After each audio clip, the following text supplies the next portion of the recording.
It's I am Don Martin, I'm the associate broker at Torrey Mountain Properties. The owner broker of Torrey Mountain Properties is Ben Torrey. Ben, take a bow.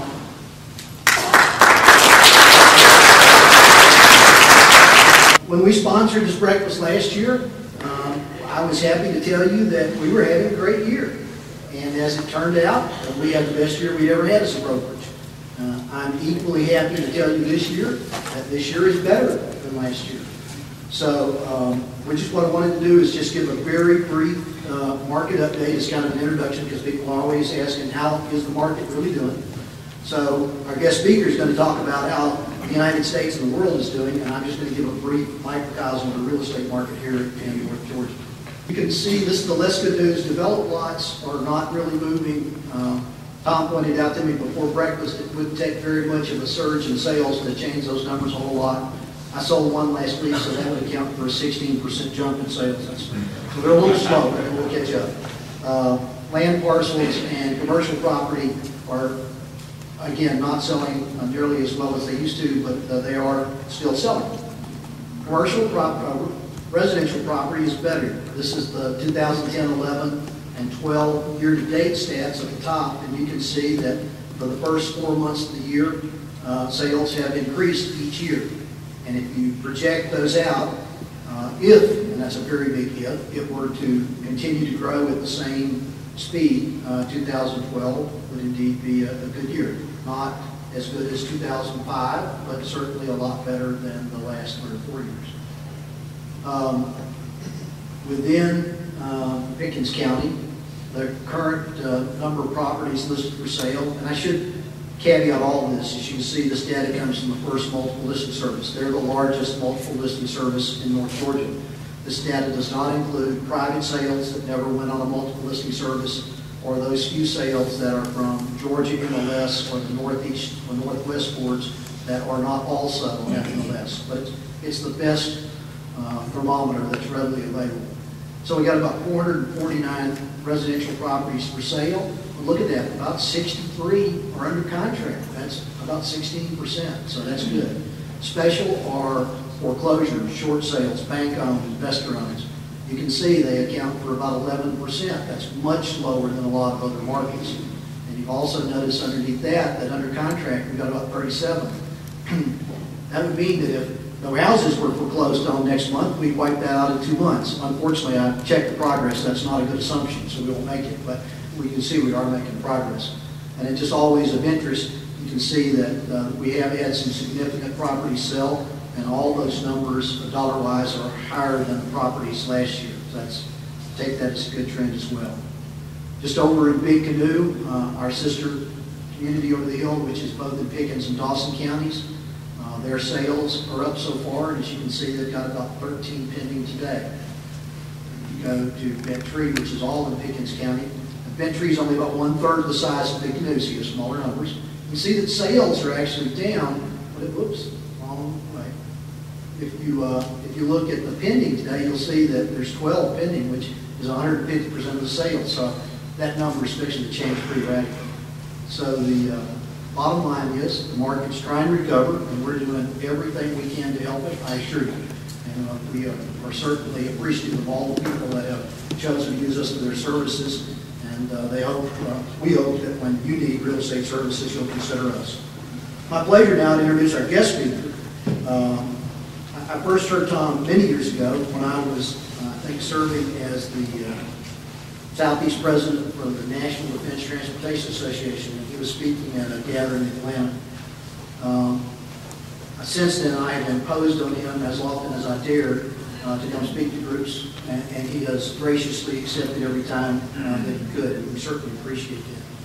What struck me then, and what will strike you today, I think, is that despite the fact that he has degrees from Cal State Fresno, Columbia University, and the Wharton School, when he's finished speaking today, you will understand what he said, and you will have gained some useful insight that you can take and use in your everyday life. If I were to start down his curriculum vitae, I couldn't adequately summarize it in about a half a day. So we're going to skip that. I'm just going to tell you that he's currently serving as the Vice President, Senior Economist, and the Regional Executive of the Federal Reserve Bank in Atlanta. Please give a warm Pickens County welcome to Dr. Tom Cunningham.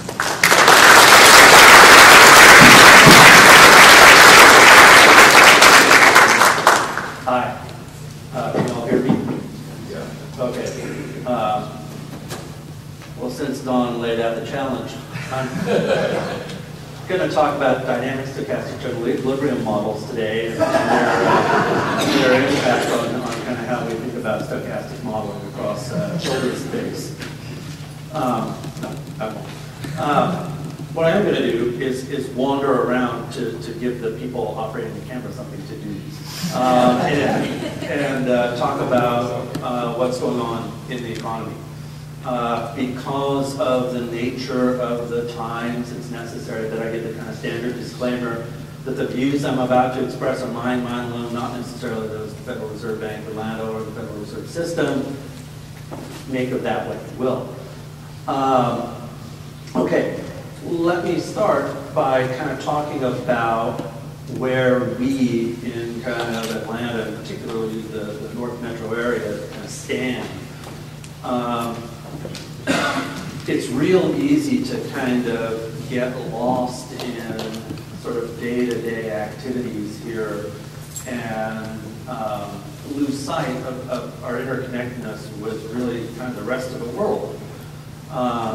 Georgia has outperformed the rest of the nation really for about 4 decades, absent the last half decade. And that happens by having migration in from the rest of the U.S. And that's actually kind of a tricky process. And a lot of the reason that Georgia has been having the problems that it's had is because that process stopped, starting with the recession. And so kind of talking about the larger macroeconomic picture of the U.S. Is really important because as goes the rest of the U.S., eventually so goes Georgia. And I'll talk about that connection really specifically later on. But right now what I want to do is talk about sort of the risks to the U.S. outlook in a broad sense, and then kind of focus in on the Southeast and Georgia and North Georgia. Okay, when we look around, the recovery has not been great. There's kind of no way around that. If you were going to forecast recoveries in the United States in the post-war period, the big thing you would recognize is that the steeper the recession the U.S. has, the steeper the recovery the U.S. has. So if you have a really bad recession where there's high unemployment and a distinct lack of investment and consumption, when that ends, you get a real boost to activity. You get back on track real fast. So again, kind of the feature of the U.S. History is the steeper the decline, the steeper the recovery. That hasn't happened this time. We've had a horrible recession and we had a pretty mediocre recovery. A lot of people suggest that a large reason for that is that this recovery is really kind of different in the sense that this recession really wasn't built around overbuilding in office buildings or too many cars or too many .coms or too many modems. It was really about leverage and paying down debt. And the problem with that is that if you're going to have an economy really, kind of go through this burst of activity after the recession is over, it really requires spending to happen at a faster rate than income is growing. That is that, you've got income coming back up, but to get a boom, spending's got to be faster than the overall economy is producing income, which means, in turn, taking on debt. That you either have to have a burst of investment, which means businesses are taking on debt, or you've got to have a burst of consumption, which means consumers are taking on debt. And in both cases, we went through a fairly painful process of paying down debt, both on the business side and on the consumer side. Our balance sheets are in better shape, but there's not a lot of evidence that both consumers and firms are willing to take on an awful lot more debt. I'll talk about those specifically in a second. But that mathematically is really what's required to give us this burst of activity, and it just doesn't seem to be happening. And for good reason. The adjustment that we went through was painful, and there's a lot of reason to think that recessions that are based around kind of deleveraging after a burst in running debt is just going to be a different animal than the more kind of typical business cycles that we've experienced. So let's look at kind of the components of GDP and think about where we are and what the risks are. We want to start with consumption because it's 70% of the economy. It's a huge number. The only other economy on the planet that is close to that is Greece. For what it's worth. We think that's an amusing statistic and nothing more. Consumers are seeing a pretty decent surge in consumption, where it's nothing really great. It's not enough to bring us to full employment. But again, it looks like consumers are pretty reluctant to take on additional debt. Consumer credit numbers came out yesterday. There is some activity going on, but by and large, it's not the revolving credit lines of credit that consumers are running up right now. Right now, it's the stuff for autos. That the U.S. fleet age is the oldest it's ever been. Interest rates are low, financing is attractive. There's a lot of rational reasons for people to be buying new cars, and they are, and that's a really healthy thing. The auto industry is doing fairly well. But in terms of just buying other stuff out there, there's not a lot of appetite for running up debt to take on stuff other than autos. And so as we look around, we say, well, this is healthy. It gives us a nice base, but it's not really enough to create the kind of surge that's going to really bring down unemployment rapidly. When we look at investment spending, we can kind of divide it in half. On the firm side, it's not quite true the firms aren't investing. They're investing an awful lot, but they've got an awful lot of earnings. They're making a lot of money. And investment out of retained earnings is relatively healthy. Those numbers are nice, but remember that a problem here is the investment that's being done is to enhance efficiency in production. And that's great. It's a wonderful thing to have more productivity. The problem is that more productivity means that you don't need as many workers to make the same amount of stuff as you did before you made the investment. And that's a real problem. But when we look at manufacturing in the United States, we're actually adding manufacturing jobs for the first time in decades.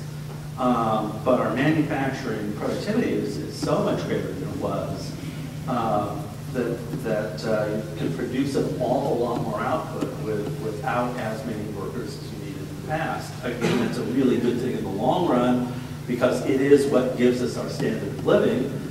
But in the short run, you've got a problem that the employment gains from additional manufacturing output just aren't what they were a few years ago. Again, it's a good thing, but in the short run, there's kind of this trade-off, and it's a little bit of a problem. But there is investment going on out there, and there's a conscientious effort on the part of firms to bring down production costs and make things more efficient. On the real estate side, Don's story could apply almost anywhere.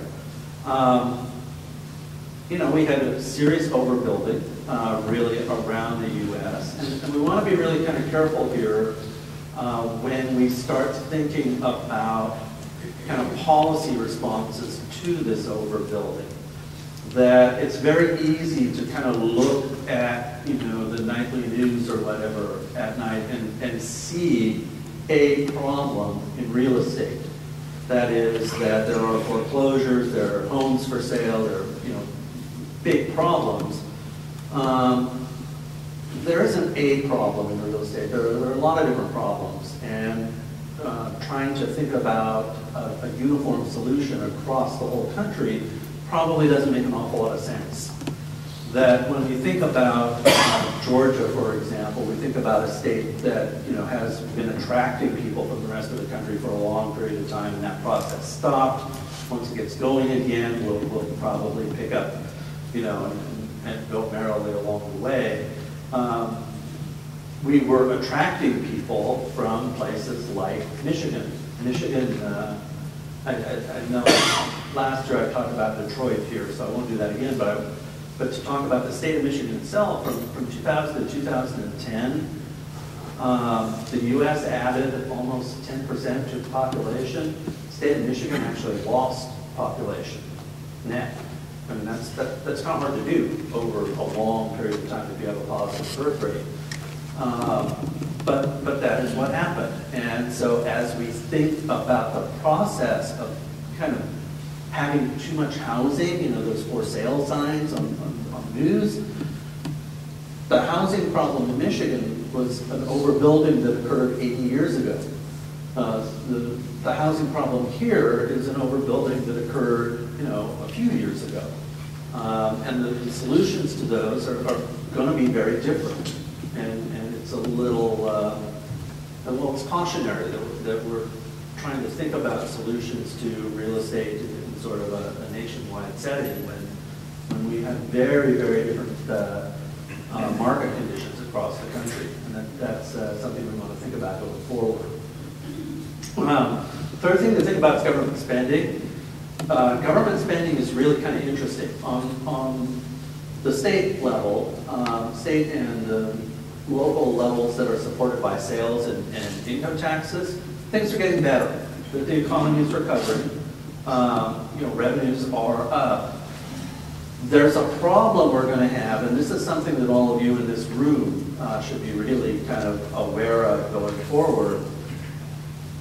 The way municipal units that are funded by sales tax, or property taxes rather, they're going to have a problem. That the way property tax revenues work is there's essentially a 4-year lag between the time property values change and you ultimately get the final change in property tax income. And so as a consequence of that, property values haven't really bottomed out here. And so we've got at least another 4 years of falling property tax revenues. And what I think we want a lot of people in the community to be aware of is that 4 years from now, as the non-property tax revenue funded entities of government are doing okay, you have the property tax entities like schools that are going to be complaining about declines in revenue. And their complaints are going to be real. It's just that everybody's going to be kind of tired of hearing about falling tax revenue. And there's going to be kind of a burnout to wanting to listen to different governmental units complain about non-net revenue. But the structure of property tax revenues are that you got a while before that bottoms out. And when you start hearing that the schools are really getting pressed, that's true. And it's something that's going to be getting worse for the next few years. And I think that's something that, again, community leaders ought to be really aware of, because it's not just sort of whining. It is a very real phenomenon. At the federal level, we have a large deficit. We also have, large level of unemployment. We'd kind of like to see deficits contract as the economy recovers, whether or not Washington can manage that, we'll see. It's an interesting time in history. Further down the road, of course, the problem really isn't the current deficit. The problem really is our long-term entitlements, Medicare and Medicaid, that are really just not feasible in the long run. And, again, the issue here is that through the magic of growth compounding, the earlier you get off an unsustainable path, the easier it is to do. The problem is that there isn't a real crisis right now. And so it would be kind of easy easier to do whatever reforms we're going to do prior to a crisis erupting, but without a crisis, there's not any real pressure to do much. And this really is kind of a long-term challenge that we face. When you look at the trustees' reports from Medicare and Medicaid, you know, they've all said, well, you know, 2030, 2040, 2025, you know, somewhere in that range, we're going to have a real problem, and this just isn't going to work. And they've been saying that for 30 years. And 30 years ago, you know, 2030 was a long way off. Now it's not so long a way off. And you know, we do want to do the reforms when it's easy rather than when it's forced upon us. Gives us a little more ability to be thoughtful about what happens. You know, we'll see if that occurs. But that's kind of the much larger looming problem than the problem of the deficit right now. On the international side, things actually don't look bad in some sense, but they really are interesting. You know, the Pacific Basin, China in particular, is doing relatively well. They're slowing down, but they're slowing down from a very rapid rate of growth. And the trick with kind of our exports to China is that as you have a relatively poor country that's developing, as you add income, countries' consumption bundles shift, and they shift towards higher value-added products. And that's what the U.S. exports. That we export, well, particularly from the Southeast, we export, for example, proteins that are in high demand now. That's what we're really comparatively good at making, and our exports show it. We're getting some nice numbers there. Our manufactured goods are doing very well. As I said earlier, we're adding manufactured jobs in large part due to international demand. So yeah, that's all looking pretty good. The real immediate wild card here is going to be Europe. The Eurozone as a blob is the largest economy in the world. And so if they have a problem, you know, we ought to probably be paying attention to it. And after last weekend, we have, you know, some very stark contrasts. We are going to have a grand experiment that economics PhD dissertations are going to be written about for decades, with Germany and France on, you know, politically different tracks, and Greece seemingly unable to form a government, at least as of this morning. The good thing you can say about Greece is that it's not that large. In the grand scheme of things, you know, I mean, you don't want to dismiss it because it is an integral part of the Eurozone, and you're kind of all locked in this currency unit together.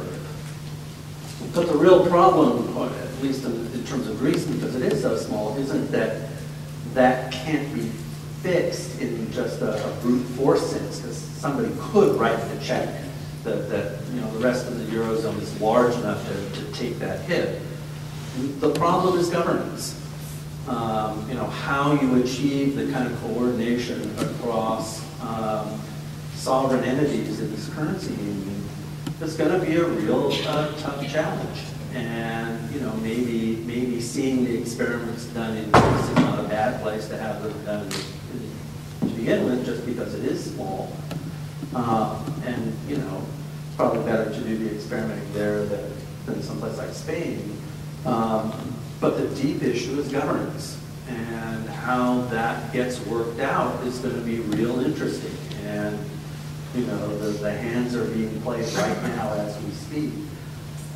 It's going to be a great time to kind of, you know, watch the news and watch history unfold, because this is never going to happen again in our lifetimes. This is a pretty cool time. And again, if you know, we don't think anything wildly bad is going to happen, but if it does, you know, we're going to have a problem right here in this room. That, you know, we go back to kind of a slowdown again, and we can, you know, we can have to relive, you know, 07, 08 all over again. We don't want to have to have that happen. That's not wildly likely, but it is a reason to kind of pay attention. And during the news hour.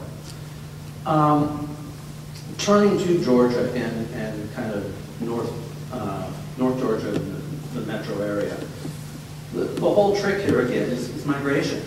And the trick to migration is the ability and willingness to move. We, for a long time, have been really good about attracting industry, and really visible industry, into the U.S. South, particularly autos. But recently it's been other stuff like Caterpillar and some kind of big tickets and some biotech as well. These are really kind of fun, because like Caterpillar makes really cool stuff. It's these big machines, and like you see them on the freeway, and you go, wow, that's cool. And it's made here in Georgia now. That's nice, but the trick is the money in this stuff isn't in those assembly plants. It's in the components that are brought to those assembly plants to be put together. And the component manufacturers, as they migrate into the U.S. Southeast, are really where the jobs and the income come from. Overwhelmingly in transportation equipment, components manufacturers are still located in the Great Lakes states. That migration just stopped with the recession. That if you have kind of heavy equipment making some auto component, and your factory is running at 30% capacity, there's not an awful lot of reason to want to build another one in another state.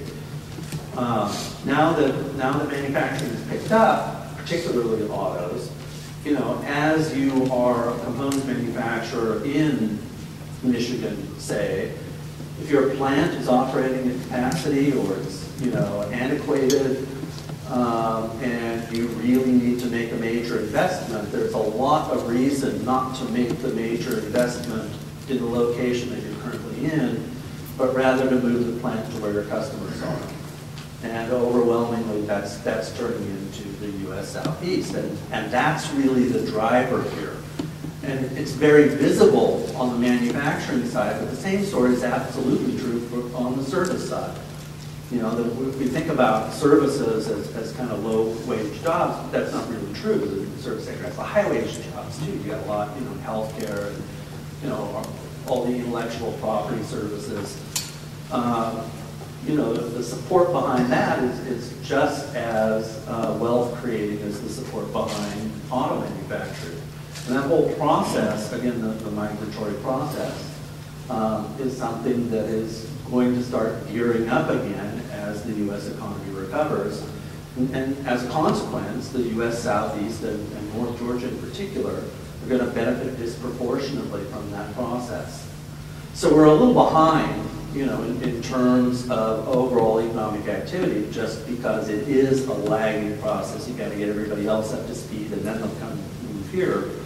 But in a deeper sense, I think we're relatively well poised going forward for pretty good recovery, providing, of course, we don't get some of these shocks. And apart from Europe, which is going to be just really interesting to watch, the other obvious kind of potential shock is petroleum. Right now we're on a good side on gas prices. They're coming down a little bit, but if there is a disturbance in the Middle East, which is always a possibility, I want to recommend somebody to you. This will actually make it worthwhile, or make your attendance worthwhile today. A guy in the University of California named Jim Hamilton, who writes a blog called Econ Browser. And Jim is an energy economist. Well, he's not an energy economist, he's a macroeconomist who focuses on energy. And if bad things start happening in oil, read Econ Browser. That he knows more about how oil impacts the U.S. economy than just anybody around. And it's very readable. He's a really good economist. Jim makes the very important point that oil price spikes on the upside are what precede recessions in the U.S. That if you look at every recession in the post-war period, they've been preceded by a spike in oil prices. Usually we talk about the spike in oil prices and something else. In 2007, it was oil price spike and derivatives. In 2001, it was oil price spike and cotton costs. But Jim's point is, maybe if it's oil price spike and something else, and that something else is always different, maybe it's that something else isn't nearly as important as the oil price spike. The other point that he makes is that this isn't symmetric. If you get gas going from $3 to $4 a gallon real fast, you have a real problem. That's very disruptive to spending plans, and you can throw an economy off track. If you get gasoline going from $4 to $3 a gallon, you don't get a burst of spending. That isn't symmetric. And so, the upside stuff is dangerous, the downside stuff is nice, but it doesn't give the kind of same kick to the economy going down that it does in kind of pulling stuff back as it went up. So, with all that, I'll shut up and take questions. All of you are more or less gainfully employed, so on your way home, buy stuff. You don't have to take it home. You can leave it in the parking lot. Yeah, max out your credit cards and put this thing on the road. So, okay, any questions? Yes, sir. I was watching Georgia Public Television. They had an episode on it. Basically, what they said is there's actually more goods manufactured in the U.S. today than at any time, even though the employment is much less because of automation. Is that really true? Yeah, this has been a big red herring for a long time. Apart from cyclical changes during recessions, the U.S. has never lost manufacturing capacity. In fact, we've always been making more stuff than we ever have, and it goes up year after year after year. It's just that we're doing it with a lot less people. A guy named Joe Stiglitz at Columbia, who won a Nobel a few years ago, makes the kind of analogy that maybe we ought to be thinking about manufacturing like we did about agriculture 100 years ago. That, in the 20s, actually around the time just before the Great Depression, you had not quite half of the U.S. involved in agricultural production. And mechanization changed that.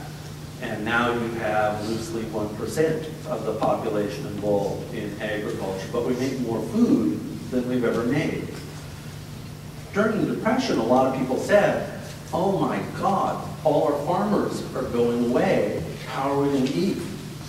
That was the analogies between what was said then about food production and what is said recently about manufacturing. They map 1 to 1, but it is a technical revolution. And right now in Georgia, there is a large firm, I'll leave it at that, that has about 4,000 openings for manufacturing employees. This technical college is wildly important in this process. The Georgia technical colleges are really oversubscribed and are producing really critical workers because manufacturing, if you're working in a manufacturing plant, it's not about bolting stuff together anymore.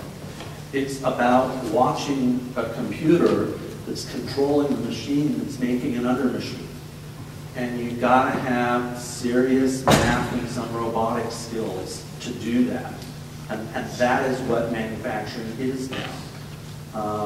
And so, in general, high school diplomas don't let you go to factory floors anymore, because that isn't what factory floors are about. The jobs are there and quite plentiful. But you got to have skills that weren't around a while ago, and part of the challenge that the U.S. economy faces is making workers that are up to the task. And again, if you look at technical colleges, they're doing really well, and that's a critical part of our Georgia's kind of well-being. So we have, when you talk to employers, there are kind of two things. You need the hard skills and the soft skills. The hard skills are what you learn here, you know, the robotics and the algebra and the little calculus. The soft skills are showing up to work. Well, that's really important. And that is something that isn't taught here, but that actually Georgia's workforce is pretty good at. And so, you know, I think we're in kind of a pretty good situation here in a very fundamental sense. But we do have to recognize that when we talk about wanting to get our manufacturing base back, the manufacturing base never left, but the jobs changed a lot. And we have to kind of change with that and make the, adjustments. And again, that's what's happening right on this campus. Yeah. If a Republican wins the presidential election, how will that affect your agency and your job security? Not much. The Federal Reserve is created explicitly to be independent, and a lot of people kind of, you hear a lot of people complaining about that, but if you do country risk analysis, the kind of first question that you ask in evaluating the stability of a country is how independent is the central bank? But if the central bank is under the control of the Treasury, you got a problem, right? Because you really want, kind of, monetary policy to be conducted independently of financial needs of the government. They are inevitably linked, right? I mean, that is the fact that several banks buy sovereign debt to change the money supply.